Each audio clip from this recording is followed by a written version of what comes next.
Okay, let's. I thought I would start with some recent events, since I think a lot of you are here because of recent events that you've been paying attention to, namely the Select Committee hearing on deliberate online falsehoods and the aftermath. Using that as a springboard to discuss other issues. So I thought I'll direct my first question to Kirsten, who has been in the news a lot lately. Big photographs in the newspaper. For two reasons. One, your appearance before the Select Committee, and also the second reason being that you, or the company that owns the website that you edit, had some problems registering. Why do you think that was an issue? So from their point of view, when Accra was saying that they could not allow a Singapore subsidiary of the company that publishes New Narrative to be registered in Singapore, they were citing things like, oh, we were political in nature because of events like Democracy Classroom that we've conducted, that we published articles critical of regional governments. And so they said, firstly, that shows that we're political, and then because we're political, and then we have a foreign grant that shows that, you know, we are Singaporeans being used by foreigners to meddle. And that, I think, okay, I think that kind of really makes it very difficult for independent journalism, particularly for New Narrative that was never intended to be a Singapore-only website anyway. It was going to be covering Southeast Asia. So when they say, look, you have foreign members, you have foreign donors, of course we do, we cover Southeast Asia. It doesn't make sense to only have Singaporean members of a site that covers a region. And also like just questions of what is political, what isn't political. You know, non-Singaporean members of a national wage council, not political, but then we publish articles looking into social political issues of like electoral fairness and things like that, and that's political. And so I think that kind of threw up a lot of questions as to the why it's not as technically, the reason for why is the foreign funding, but it's just one other case of many other cases of efforts of independent journalism in Singapore trying and facing a whole bunch of roadblocks. Did you consider that when you accepted the grant from the Open Society Foundation, that you would face a problem like this? So, I mean, we kind of had the sense that, yeah, that, you know, we knew that foreign funding was always this very sensitive thing, but then we also kind of looked at the environment. So there are very, very few Asia-based grants for journalism, for human rights, for any sort of civil society activity. When it comes to Singapore, there's basically no kind of startup grant that you can apply to be an independent journalist, to set up a site in Singapore. And so we had all these competing aims of like, do you take the grant, or do you not take the grant and then you can't pay your writers? And we felt very strongly that all our writers should be paid. Everyone who does work, nobody should be expected to work for free. If someone donated, like someone had written something and say, I'm giving this to you, that's one thing, but nobody should be expected to work for free. We should respect our freelancers and their professionalism. And so we decided that, you know, that's much more important to us, to be responsible to our freelancers so that we can keep producing professional level content for readers. Daniel, was funding an issue you face as publisher of the Middle Ground? Well, of course, funding is a major consideration. It underpins the operations of any publication. So I think also the reason why TMG closed down was because we couldn't sustain it financially. That was just about the main reason why we closed down. And yes. Okay, I'm just afraid I'm gonna get more feedback if I make it any louder. Okay, so given that the reason why we closed down was financial, it's not just a question of let's say a grant or a startup, TMG after 3 years, we faced a problem of continuity. We actually had that the initial capital to start up and run this operation, and it was a fairly sizable operation as far as non-mainstream publications go. After 2 years, we couldn't see any way that we could keep up with the numbers and continue with the character and the mission that we wanted to keep there. And that's why we said there wasn't a chance. Did you consider foreign funding in that case? Foreign grants? We've always been in close discussion with IMDA because being a registered publication, we have to report to them very frequently. As a matter of fact, there was a lot of paperwork to be done in terms of where our funding came from. So we usually have the commercial advertisers kind of funds coming in, and then at some point we started up our Patreon campaign. And what happened then was IMDA came and said to us, you have to get the details of every single patron down to the last dollar, and yeah, so even if somebody's just contributing $1, I have to report that to IMDA. Even now, I still have to report to IMDA, even though our website is completely no longer publishing anything new. We're still falling under the auspices of the IMDA registration, and I have to report that on an annual basis. For a small outfit, I mean relatively small outfit, does it create a lot of paperwork, a lot of hassle? Well, it does in a way create one more barrier. How I describe it to IMDA is that you guys put this rule in place. You're only hamstringing the good guys. The bad guys who want to conceal foreign source funding can do so easily that it becomes pointless to have this regulation. So only the good guys are hamstrung. And that's just how I describe it, more or less. Nevertheless, the situation is as it is, and we just have to roll with the regulation. So what did they say when you described it that way to them? Yeah, sorry, it's the regulation. So I suppose there's, once the rules are written, there's only so much you can do to play along with it. So Braema, why do you think authorities in Singapore are so allergic to this idea of foreign funding, foreign backing, especially when it comes to civil society activities? I think it's from their perspective, they are trying to ensure that none of us are going to be influenced by any agenda, perceived or in real, as coming from any foreign source. But I think history will also show us that in any country that is emerging into nationhood, and in any country that is on the pathway to developing itself, there are many agencies, aid agencies as we call them today, who have come in to help out in the development process, which also, just going back to what Kirsten has shared, it goes also into this misnomer, this myopia that political is by itself, silos, construction by itself. Yet the paradox is that in ASEAN we have the political community blueprint, we have the economic blueprint, we have the socio-cultural blueprint, and we have the environmental blueprint, and then we have an organizational structure for interconnectivity to show that no human being can operate in one silo structure. Therefore, I think our robust comeback has to be that it is very myopic to put it into a box of, oh, this is political.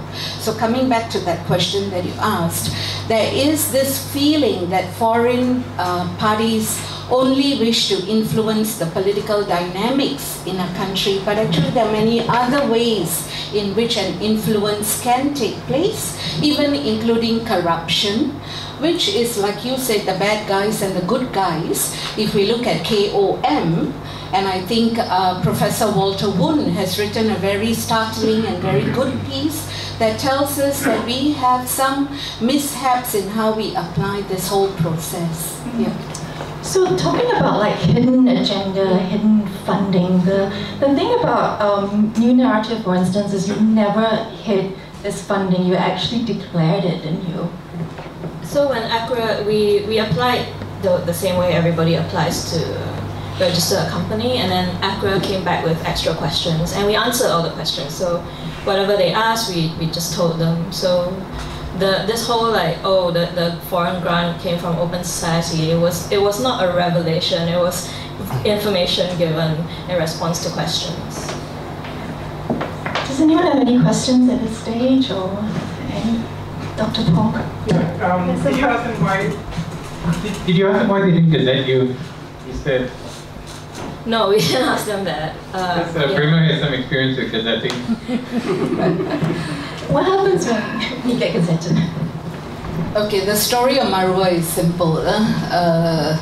We went for Registry of Societies, met the Registry of Society, whoever the person was at that time, went through the constitution, negotiated, you give some, we give you some, everybody went home happy. And then the next thing we know, a letter comes from the Prime Minister's office, all in public domain, to say that we have made you into a political association, which therefore really has crippled us over the last 10 years. We are not the only ones who are undergoing this suffrage. I think Think Center is another one, and I think there are other organizations that come under the Political Association Act. So in the case of I forget again, OSF. I really wonder if you really want to push anyone into a corner, that no one wants that for anybody else, but why not? Why can't the Prime Minister then at least decide, as he has decided with other organizations, to turn them into a political association, which then means your foreign funding is cut, but you are registered and you can continue. On the other hand, I do not think it's a grand idea. I think if they stop you in Singapore, you can always locate yourself in another Southeast Asian country and carry on with a very good work. It is Singapore's loss in a lot of ways, because it is manned and directed a lot by Singaporeans. So I think what is happening, if I may just add, and then for the next question, I think you can feel the squeeze, you can feel the restriction, you can feel that the space is crippling down on you. So a lot of our creativity has got to come to the forefront till more and more citizens ask the questions other than the affected party. You know, I think it has come to that stage in a lot of ways. Yeah. Anyone else has a question?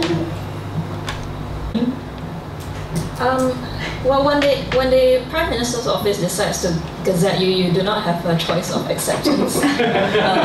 They tell you what you are, and then you are that thing. So yeah, we wouldn't be able to write back and be like, I have considered your application and I'm sad to say that I reject your offer to make us a political. So we would just have to deal with that. But that would maim New Narrative's operations. It would make it extremely unfair, because then New Narrative was not set up to be a political association. We publish articles that are critical of regional governments because these are important issues, because we wanted to create a space where everybody in Southeast Asia, or as much as possible, as many people in Southeast Asia as possible, could discuss these issues, could be informed of these issues. If their local media doesn't cover it and the foreign press don't feel like there's enough of an international angle for it to go to Europe or the US, then what space is there for Southeast Asians to talk about these issues? So we've had stories that we published, they were written by people based in or are citizens of that country, where they said, like, we couldn't get it published in anywhere else, we didn't know what other space, or like no other space would take it at this length. So like for example, one of the articles Akra pointed at was this research article about how Malaysia's electoral boundaries are basically been really heavily gerrymandered this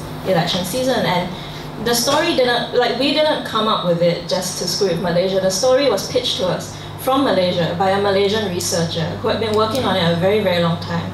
And it's, I think, almost over 5,000 words because he had so much evidence and he had all these maps and he had all this data that we had to work for a really long time to even get it to a level where it was like just not so dense that it was difficult for people to read. But it came from Malaysia, so you know, if this story comes and it's got evidence and it's substantiated, why shouldn't we publish it? It's important that Malaysians and people outside Malaysia know and talk about it.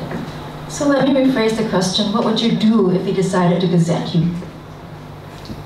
I'm not sure. I guess we would have to, as Braema said, that would probably push New Narrative out. We would probably have to go and set up somewhere else.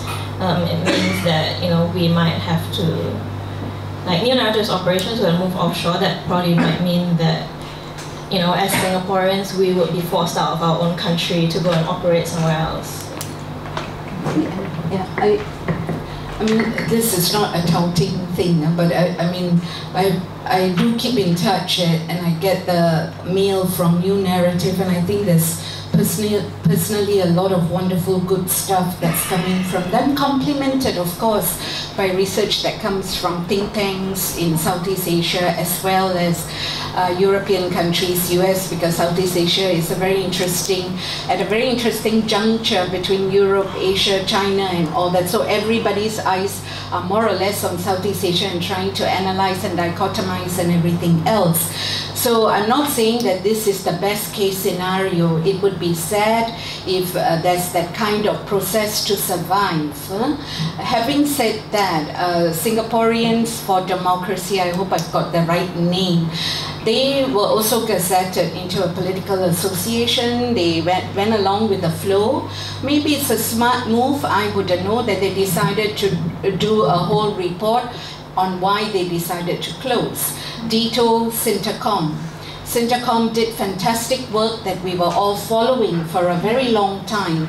And then when state influence comes in to try and construct how you need to operate, Mr. Tan Kee said, let's close it. So that's a sad state of affairs if we are going to look at freedom of expression.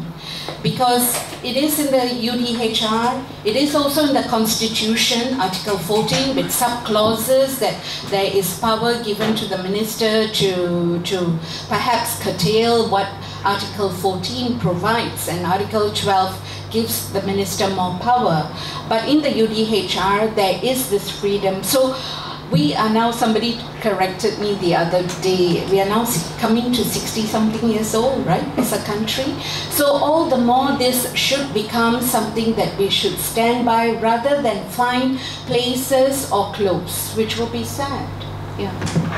So it feels as if you're an independent journalist, or you try to do some independent journalism in Singapore in a more organized way, you're squeezed two ways. One, you know, by the rules and regulations and the law, and then the other side is money.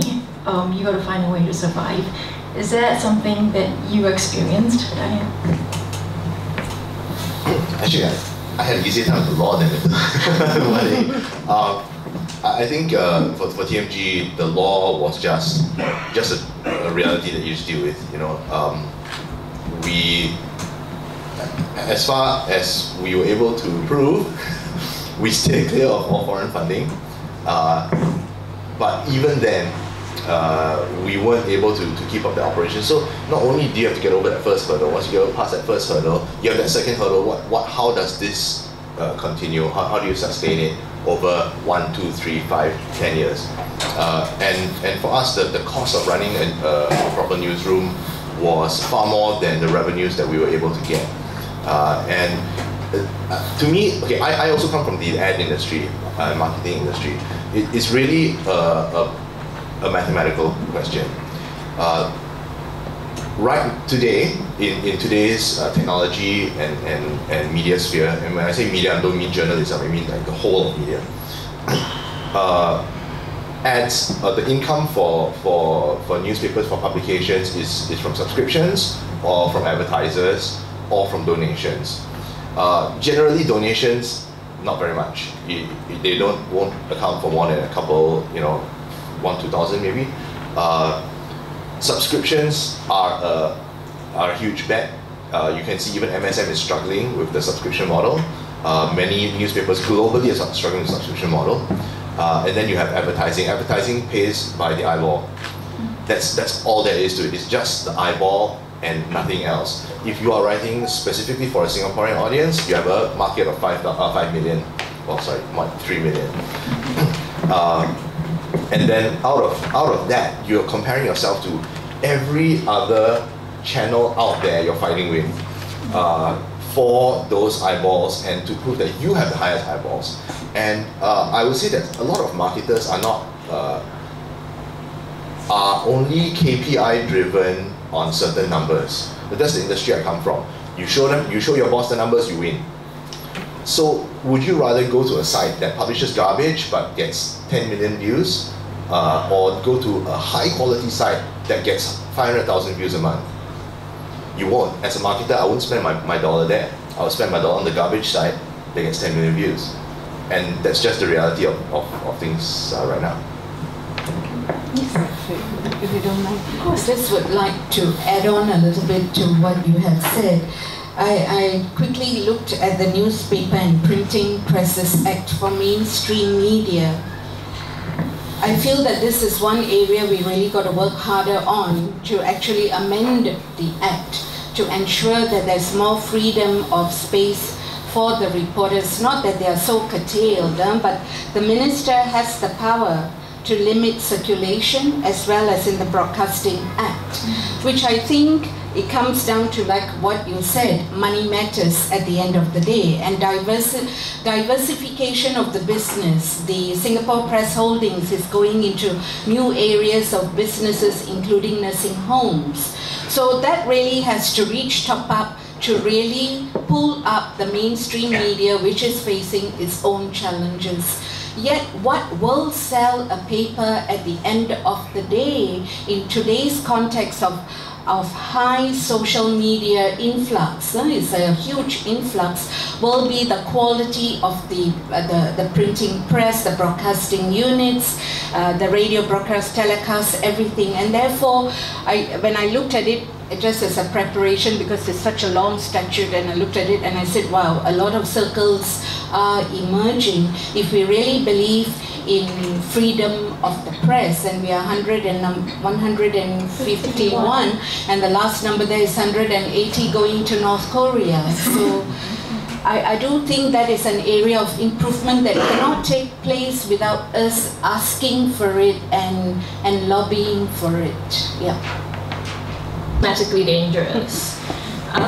It's just kind of, it really hampers the debate when we just assume that it's automatically dangerous, because in so many other contexts it's completely uncontroversial and totally normal.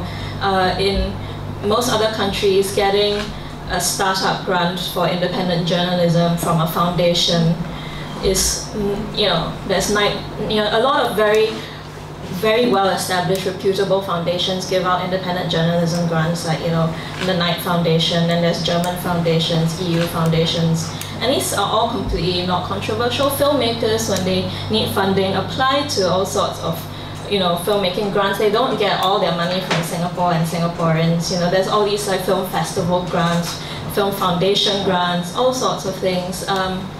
Singaporeans are very, very proud when our Singaporeans get scholarships and grants to study in Ivy League universities and Oxbridge. So there's this whole host of different ways that, there are foreign funds that are meant to support. So it really, what's important comes down to the details. What was the conditions of the grant? What is, the strings? And everybody goes looking for grants where, there's kind of like as few strings as possible, right, to allow you to do what you want.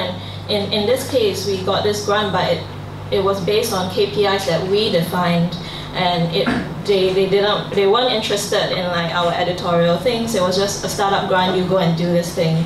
And an organization that was invited to testify before the select committee also received a Soros-backed grant. Yes. Yeah, so Stop Fake got Open Society Foundation. Just yesterday and the day before, the Lee Kuan Yew School of Public Policy had a workshop on online disinformation that was invite only.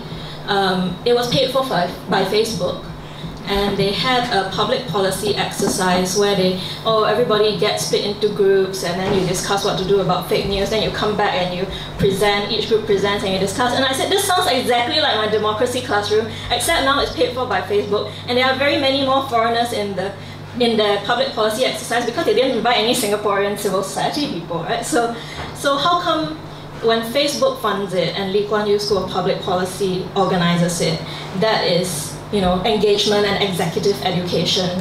And then when New Narrative does it for free for Singaporeans to sign up, it is political and meddling, using foreigner money to meddle in local affairs.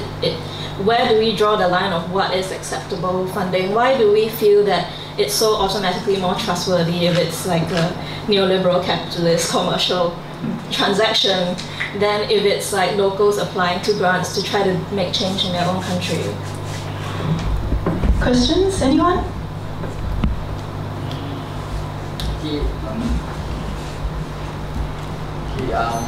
Sorry if I did digress, but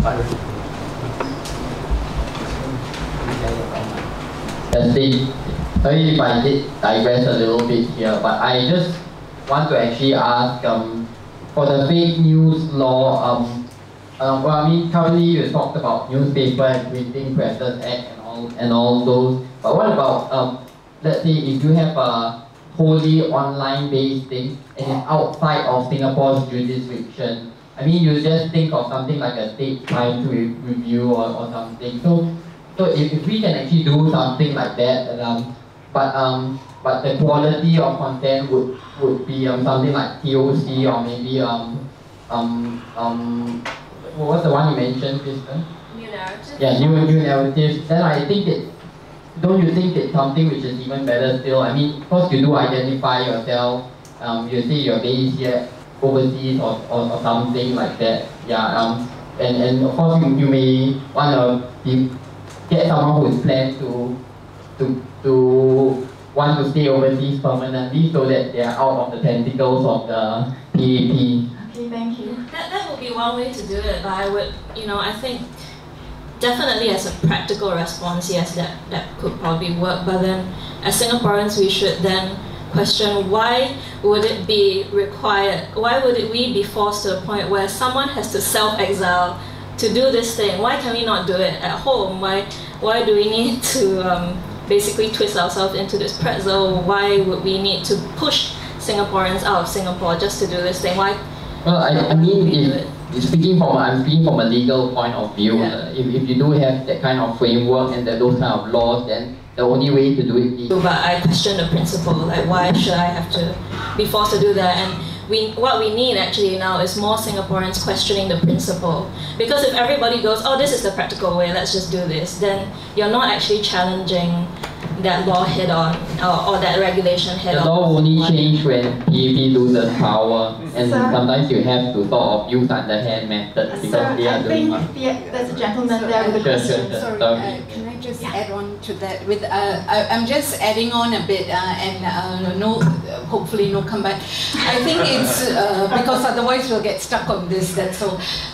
You also need to. I agree with Kirsten that we cannot be pushing people who are thinking well and writing well to the periphery of operating outside. But it is possibly a solution in its own way. But coming into Singapore, you might face immigration issues, and you have families here. We have people in exile, self-imposed or state, whichever way it has operated, who write very cogently and who are keeping up with the times and responding. So you need to develop a network around you to keep up with what is happening in Singapore. So I think it is a solution. Should it go the Sintercom way? Should it go this way? Are all going to be decisions that people have to make. But at the same time, we should also ask the paradox of the situation, as Kirsten has pointed out. Foreign funding coming through university, academia, think tanks, etc., even civil service perhaps, when they bring in important dignitaries on visiting programs and all that, that is okay. But what if that dignitary or whoever also has a political perspective on the issue? Can we divorce everything from politics is a bigger question. Yeah. Okay, I think Kirsten, you raised a very good point I didn't quite think about. So you mentioned earlier on when you applied to Accra, you make it disclose all the information with regards to your funding and so on. There's a clear degree of transparency. And however, Accra denied your application. But the more interesting thing that happened online, however, is everyone's claiming, or rather the supporters of the incumbents are claiming that you've received foreign funding, and they make it look like you've attempted to hide it. And I think a very important thing here is to show very clearly and chronicling the things that's happened, such as the example that you've given about the public policy think tank that was organized by Lee Kuan Yew School, and then you attempted to do something similar, but was denied, right? And I think it's very important for you to chronicle these things and show this somewhere, because it's very hard to research for things back in the 80s, 70s, and 60s because there's no internet. But in the modern day, when we have internet, it'll be very important if you chronicle this event, and more discerning Singaporeans can actually have a look and compare for themselves, and the facts can speak for themselves. And it's not liable for litigation since it's a fact.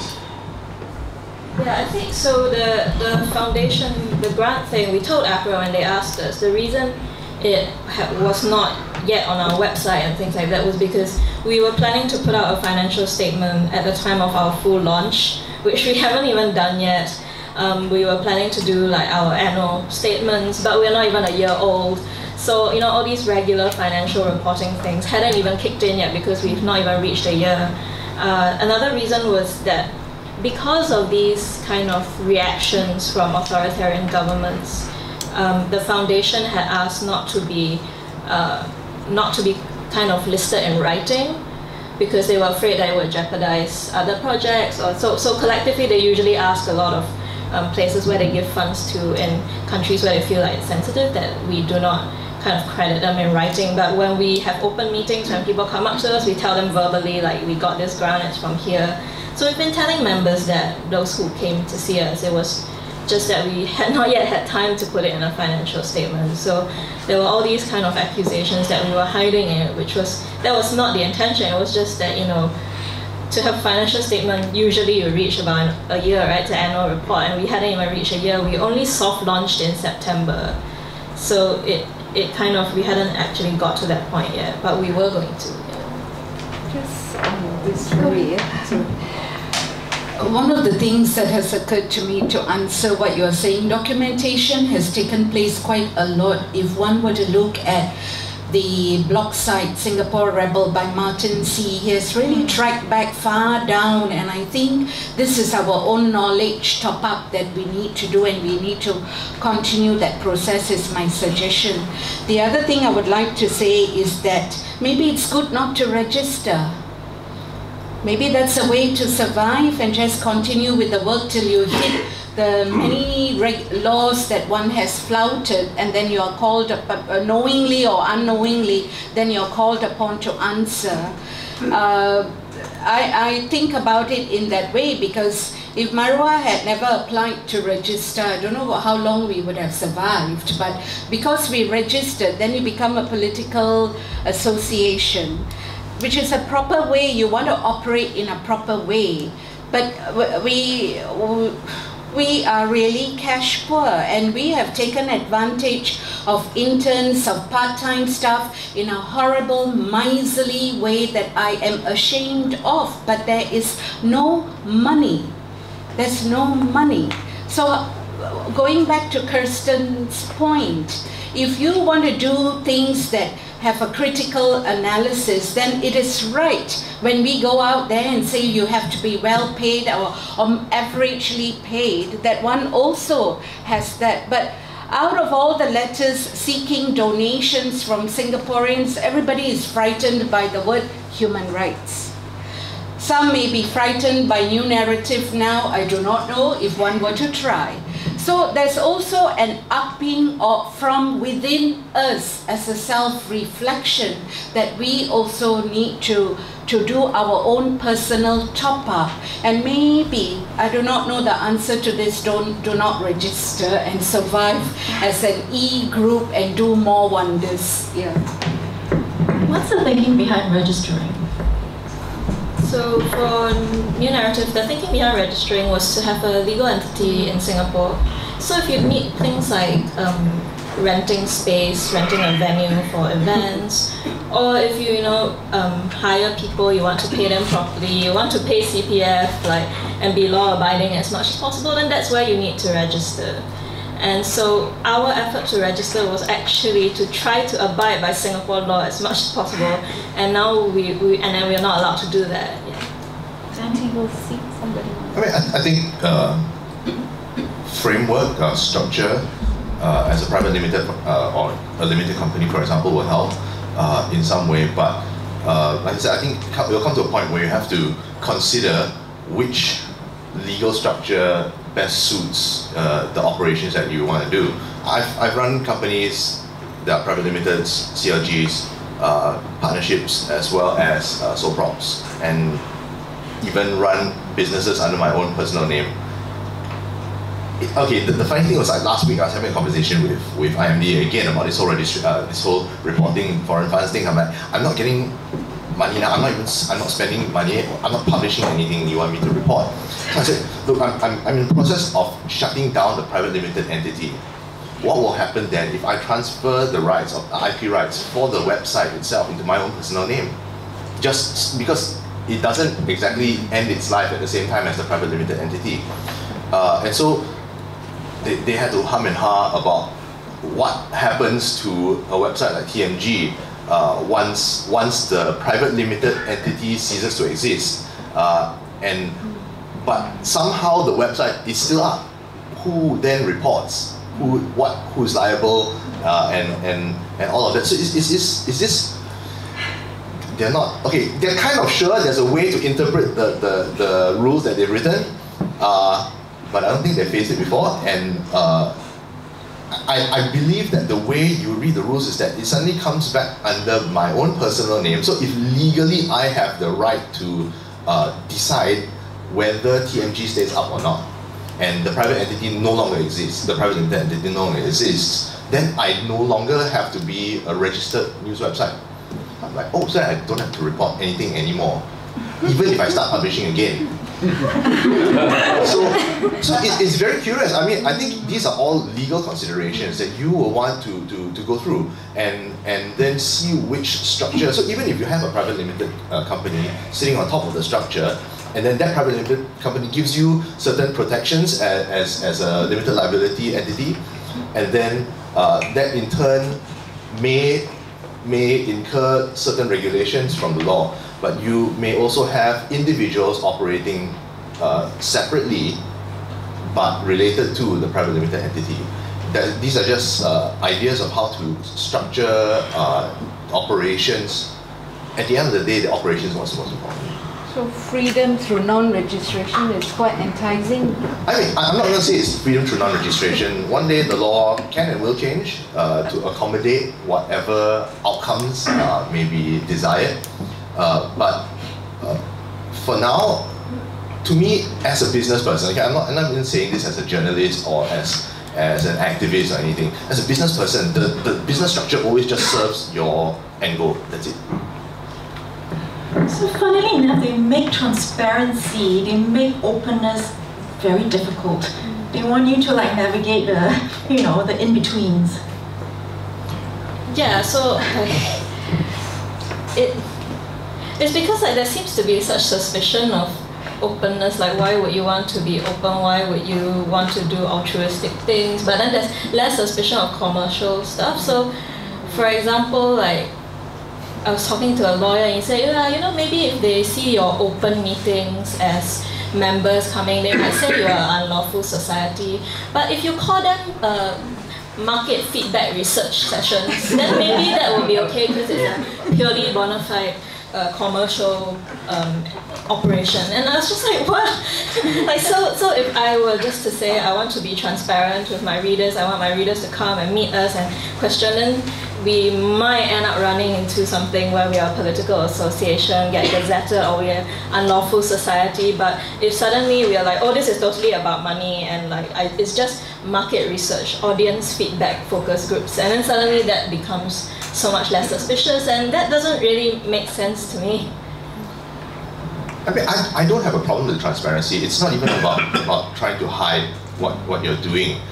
In all my conversation at IMDA, I always just tell them, okay, this is what I plan to do. I plan to close down the private limited entity and then move the ownership legally of the website under my own name. What do you think about that? What then would happen to what I have to comply with? And then they'll just answer. It's pretty straightforward in a convoluted way. But it's not about hiding. It's just about navigating. Yeah, I'm not trying to navigate secretly. I think it's very important to always be open. Then, not only because it's a survival skill or whatever, because if you do believe that you are trying to do something and asking the government to be transparent and open, ditto back to you. You have to operate in the same way. But it also has its own pitfalls, and sometimes we think and A, B, C, D options and we get a headache, and then you end up not doing because you know that you will run into a lot of problems. That in itself is a restriction. To function in an open manner and to be transparent will have its own hinterland that you have to explore and decide which way you wish to go. In the case of, let's say, a human rights group, when we even want to do work on freedom of expression, like you said, documentation, etc., etc., the UPR report that we submitted in 2015 as a whole thing, COSINGO, with a coalition of other NGOs, we explored the whole civil and political liberties. It is at one's own volunteer time that a whole lot of people do this work. And we do it a lot for the country, for the nation, and this is not a victimization speech, because to prepare for this, I went to just Google something, and this is written by Dr. Andrew Duff from Wee Kim Wee Nanyang Technological University. It's on the website, and what interested me was the tables. Table 1, score sheet for roles of journalists, ethical orientations of journalists, perceived influence, justification of controversial reporting methods by journalists.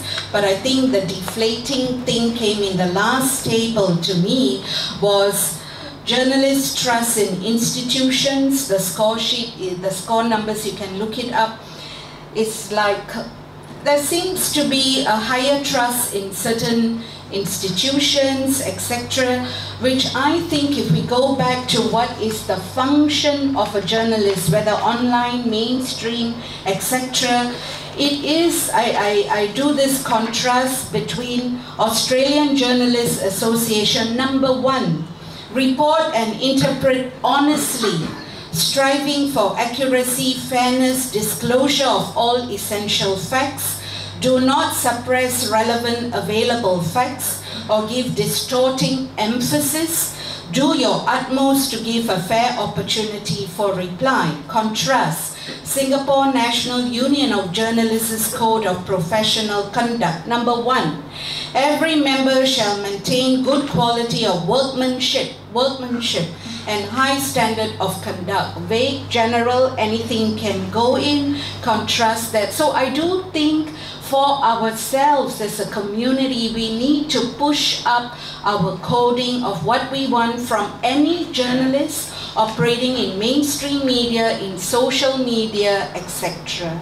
I think this is the whole discussion that came up in falsehoods, code of conduct. How do you declare something is a falsehood? How do you declare something is a truth? And all these evolve through various phases of time periods. So I think this is perhaps the backdrop from which we ought to move up from. What do we want, what do we expect of ourselves and the community of journalists? Christine? Well, maybe I guess the question I would like to ask is, what is the role, or is there a role for the mainstream media to play in supporting and encouraging independent journalism in Singapore? Because on the one hand, it's harder to shut something down if there's more demand, and on the other, it's important for an environment of inquiry for there to be independent journalism. Yeah, I think it would definitely help if there was solidarity. Yeah. But unfortunately, that's not been my experience. It's really difficult as an independent journalist to say that there are press freedom issues in Singapore when the mainstream media journalists will not admit that there are press freedom issues in Singapore. It's really difficult that you go to a select committee looking at what to do with fake news, and I was the only journalist to say there should be no legislation. All other, like the mainstream media was like, yeah, they should regulate the online media so it becomes like us. No, we should be freeing the mainstream media. If you want to match, do not match to the one that has the most regulation. You free up the mainstream media, because there's no reason why they should be regulated in the way that they are. When ACRA does all this, like, oh, you've got Soros money and things like that, why is the Straits Times then so obligingly carrying full-page stories about us with big photos parroting ACRA's claims, with like George Soros' photo in the corner, and essentially participating in smear campaigns? Where is this solidarity? Where are the journalists to say, no, actually this story is not like that? Why is it that when I hear of solidarity from mainstream media journalists, it's always like in whispers or off record, and nobody will say it, or they'll say things like, oh, my editors won't let us say these things, but that was quite well done what you did. But then if the shit hits the fan, nobody will be there. So that's really the problem. Sorry. I would like to say this about the mainstream media as someone who was a mainstream media, and I also have, maybe I shouldn't say who else is in the audience, but I think that more competition, both from social media and other, we are very small in the number of companies that we have, and the new paper that was pushing a bit here and there has now become some online as well as a freebie. Today, the standards, I think there's one person who really puts up regularly on Facebook a critical analysis of the mainstream media. I think it's worthwhile reading how headlines are coined, etc. But all these are the technical details. I think the more the mainstream journalists really push harder on what needs to be covered from an investigative perspective, I think then, and shift a bit more from the reporting, that will be better reporting from a news event or from a speech or whatever. The critical analysis is going to be the key feature that will keep a mainstream paper or a television news item going. One positive thing that I would say is CNA. I keep a lookout for the CNA documentaries. I think they are well crafted, etc. I still subscribe to the Straits Times. I read the opinion pages for certain things, because a lot of it is articles that they pay for, and it is put in the papers. There are some journalists, not through a loyalty for ex-colleagues, etc. Some of them really probe deeper, and they do ask good questions. But overall, I think a news report needs to become more probing in the kind of people whom you interview and the kind of stuff that you put out. If not, then we ourselves are going to shift to other forms of media. On the select committee, it is up on the website, everyone's submissions. If you go through the submissions, actually more have entered caution on legislation. More academics, etc. There are people who are asking for legislation, but there are more who are saying no, we want more procedural measures rather than legislation. Yeah. And actually, Marua, Kirsten, Function 8, Community Action Network, we all said the same thing. Well, not the same thing, but we all said no. About mainstream media, there's this false kind of binary of like us versus them, so like the alternative media versus mainstream media, and like, oh, we should burn Straits Times to the ground kind of rhetoric, but that's not actually in our interest. It is not in our interest for the Straits Times to fall. It is, you know, there were people celebrating Straits Times SPH having to cut costs and fire people and say, see, good, they're failing. It's not in our interest for them to fail because they are still the largest news provider, the widest reach in Singapore. It's not in our interest for the quality of that paper to go down because we need it. You know, even, you know, as an independent journalist, I do not have the resources to gather news in the way that the Straits Times does. And, you know, in a lot of ways, we still rely on it to set the agenda. We still rely on it for the broad-based coverage. Because no other, even, you know, when Middle Ground was operating, nobody could compete with that level. And it's not in our interest for SPH to be firing hundreds of journalists who then have no industry that can absorb them, because there aren't 100 more non-SPH journalism jobs for them to go to, and then they end up in corporate comms, government comms, PR and advertising. It is not in our interest to lose these trained journalists. So, you know, I feel like the solidarity works both ways, right? Like independent journalists can speak for journalists in the mainstream media if you're facing problems in the newsroom, if your journalist union has let you down and, you know, was talking to management about how to do the retrenchment without telling you the retrenchment was coming. If there were all these problems, there should be solidarity between journalists to talk about this rather than say, like, you know, it's just us versus them. Anyone has any questions? Yes. Beyond the legal considerations, I mean, for Daniel, somebody was run aside and Kirsten was running aside. Is there an appetite for independent journalism by the people? I make a distinction between the appetite for consumption and appetite for paying for it. It's really two different things. Consumption-wise, I don't think there is a lack of appetite for it.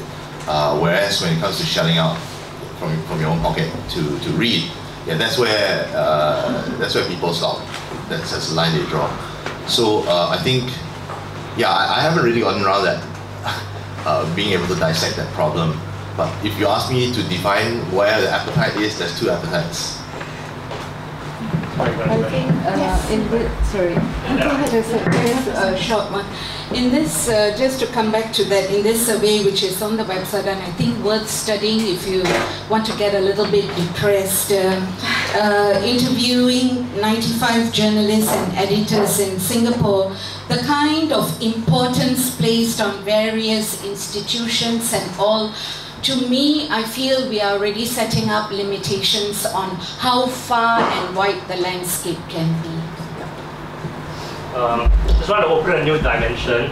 So I think the other dirty trick the Singapore government does in terms of shutting down free speech is to say that you are disrupting racial harmony and religious harmony. So I've got two questions for this. Number one, have you encountered this as a barrier in terms of journalism? And secondly, is there any merit to have all these laws to kind of protect racial and religious harmony, even in a situation where it's for good purposes and people don't really, the government doesn't really abuse it? So is there still merit to those kind of laws?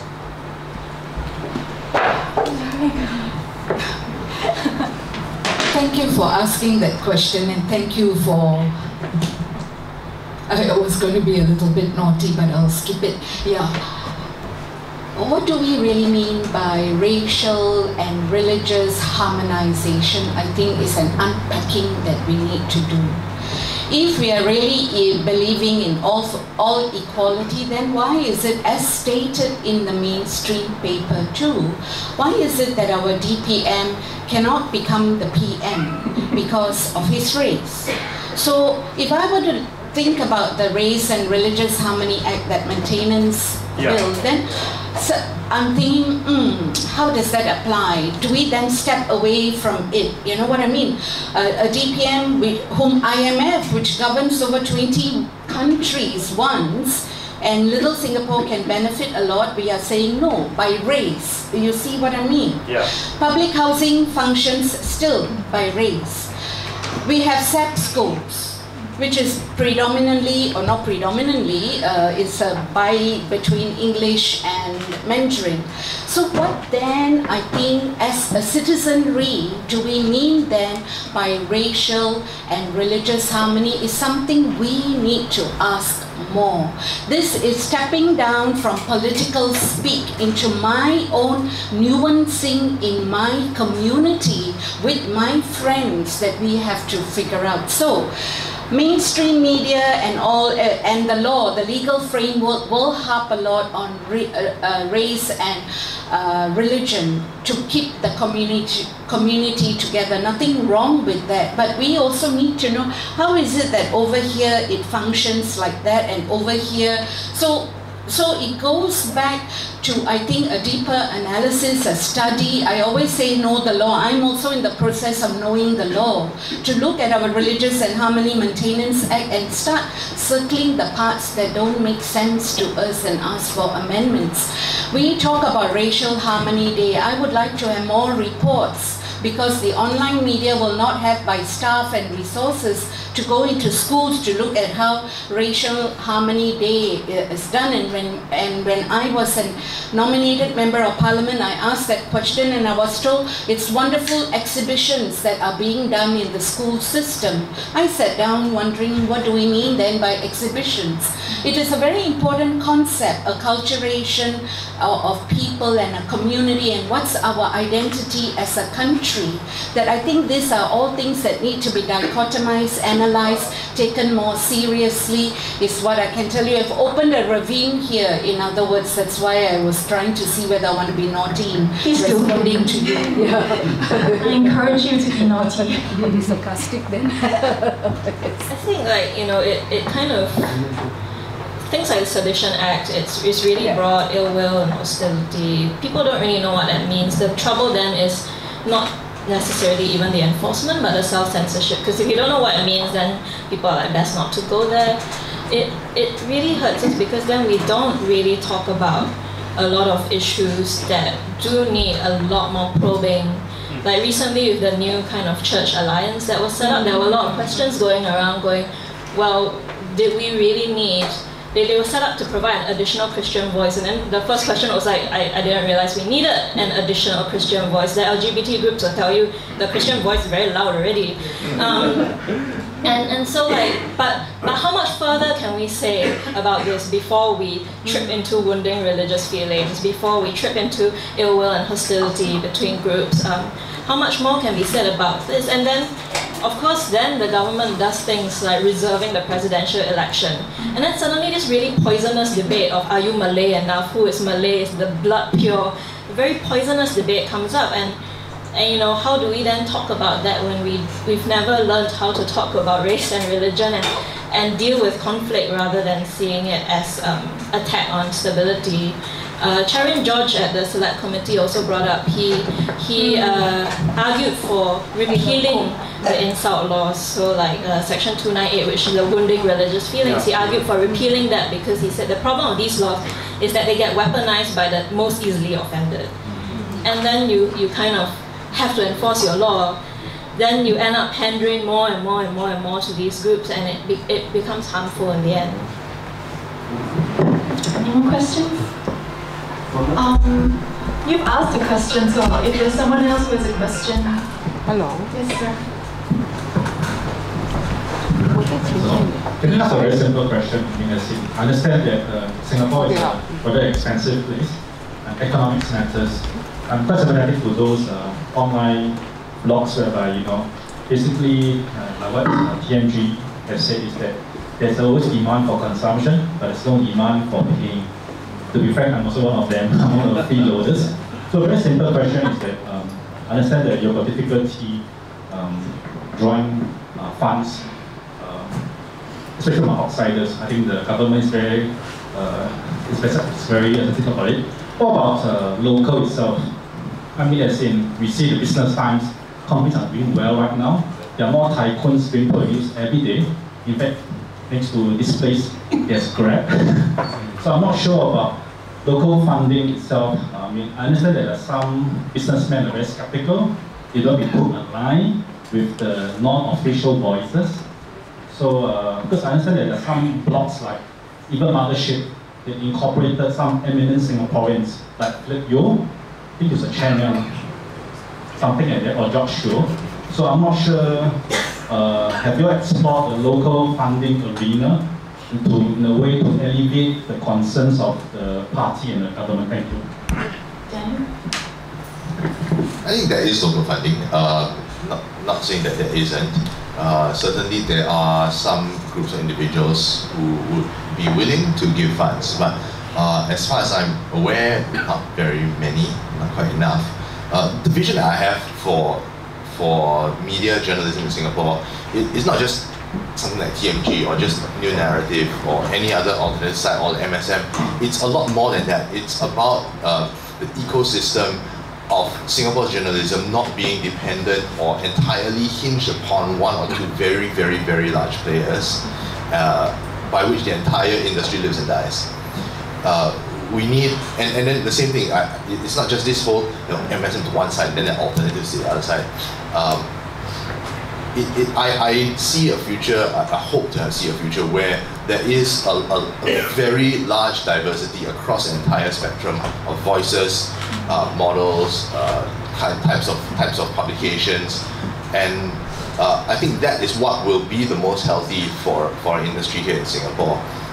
This from an industry standpoint, probably not exactly the government's point of view of what's the most healthy situation, but yeah, that's what needs to be done. So being able to convince private money, you need to answer a few questions. Firstly, what do the controllers of private money want to achieve with their money? I think by and large, most people who have made money are very focused on their money.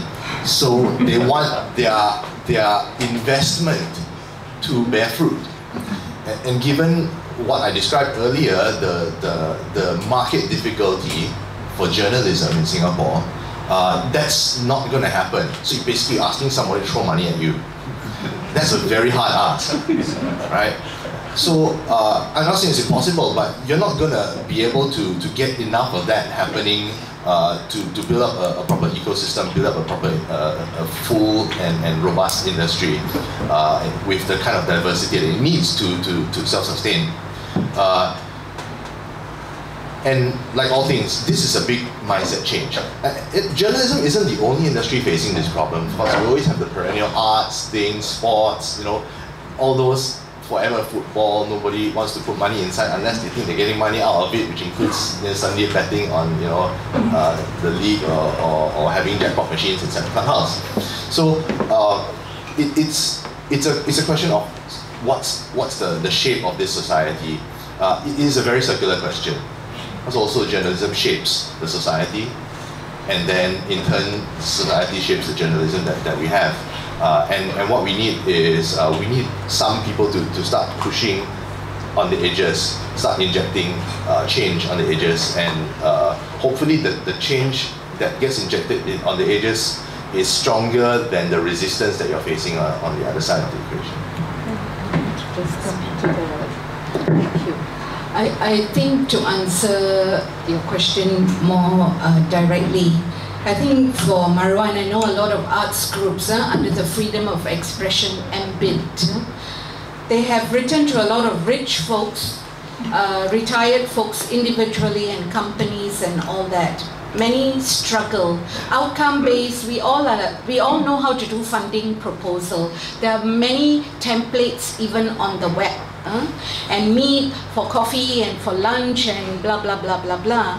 But I think what was talked about, what's our value system? Can everything be KPI? Can everything be outcome focused? Human rights, what KPI are we going to give you, for example?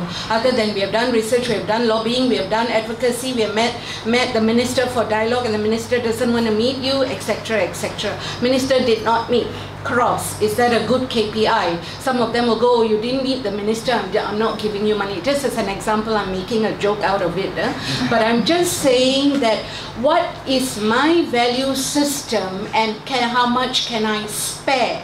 Whether it is online, social media, journalism, or whether it is groups or in civil society that are trying to do something for the betterment of everyone.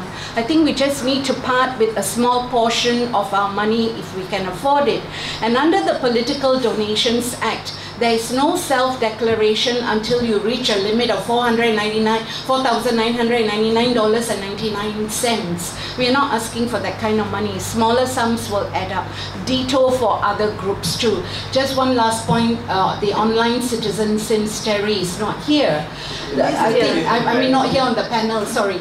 I mean it was a smart move, I think, for them to transform themselves into a company. But when I listen to how company 2 has restrictions, but at least maybe it is a way forward, because how long can one work for free?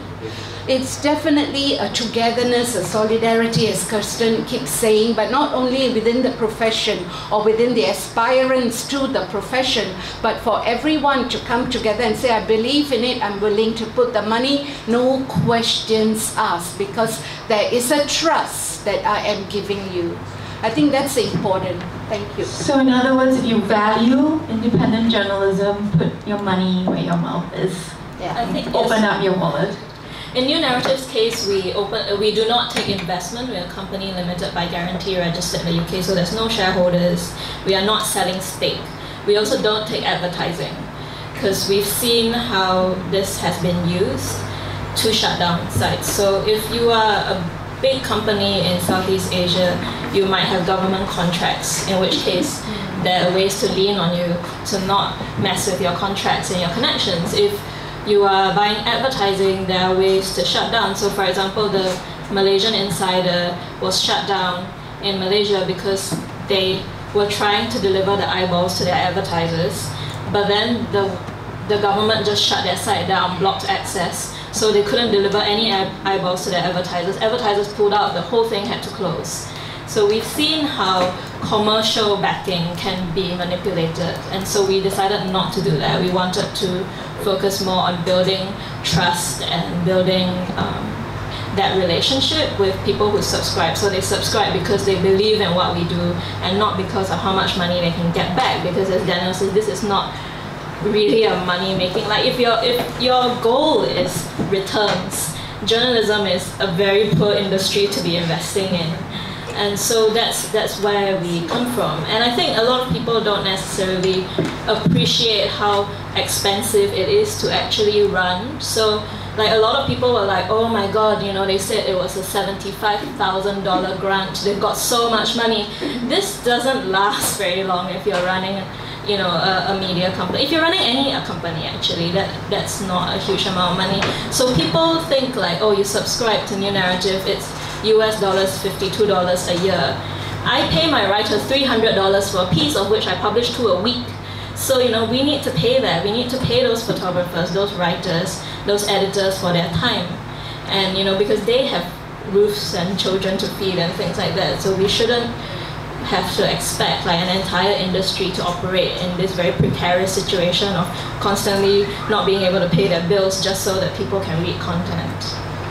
Okay, I've been told to wrap up here. I know there are many more questions, but we have to make time for the next session. So thank you, Kirsten, Daniel, Braema.